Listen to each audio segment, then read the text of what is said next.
This is the brief on surviving the AI tech career transition. Based on a recent Claude analysis of dead-end tech careers by 2030, the algorithm absolutely doesn't care about corporate loyalty, so stop acting like a replaceable cog and build actual leverage. First, shift from syntax to systems.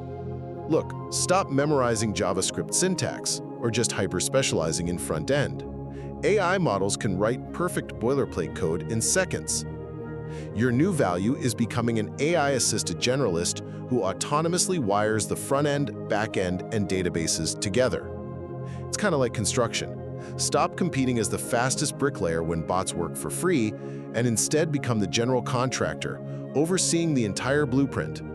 Second, value outcomes over output. Middle management is honestly just an expensive communication layer. Instead of managing 15 developers, you need to manage automated workflows. Executives literally don't care about closed Jira project management tickets or headcount anymore. So, are you still trying to prove your worth by counting the lines of code you committed this week? Or by the actual revenue your systems generated? Finally, own the infrastructure with local open source tools. Relying on massive external APIs is a trap. They break and get super expensive.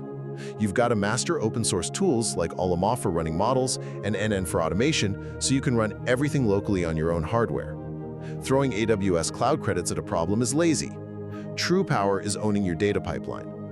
Enterprise companies will literally pay a premium for secure, air-gapped AI systems. Stop playing by the old corporate rules and start using AI as your personal leverage engine to direct your own reality.